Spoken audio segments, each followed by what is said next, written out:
Welcome to a quick demo of affected areas within CriticalAsset. This is an important functionality for our customers, for our teams, as it allows you to quickly assess the downstream and upstream effects tied to a particular asset. So I'm going to jump into a smart floor plan over here.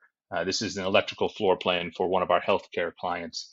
And as you'll see on the left, you can click Select All, and this is going to bring up the big picture, the Christmas tree, as we like to call it. These are color coded to each electrical panel.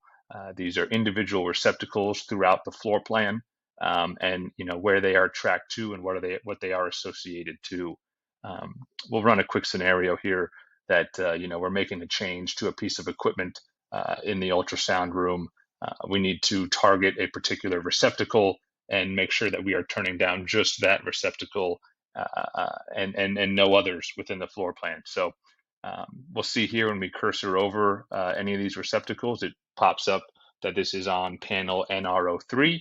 And so what I'll do is I will unselect all and go down to NR03, the panel in question here, and get some more details showing the fed from, the fed to, the location of NR03 on the floor plan. And then clicking on that particular asset icon, we bring open the drawer with more details of panel NR03. When we view the asset page, we're now brought to our digital panel schedule.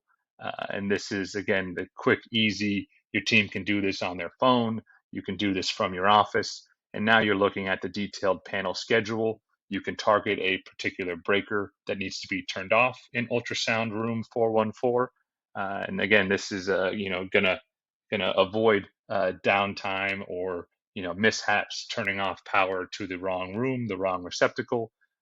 And your team in the field, if changes are made to this schedule or a piece of equipment is moved and the receptacle becomes open, they can easily click in here, make that adjustment on the fly the day they're doing it, and print a new panel schedule with a QR code at the top there. So any future service that's being done, they can scan the QR code on their mobile app. They can get this schedule. They can get these details. And again, in a matter of about a minute and a half here, right, we've isolated a receptacle and made sure that there were no issues caused by cutting power to a particular receptacle, a particular room on your floor plan. I hope this tutorial was helpful, and thanks so much for following along.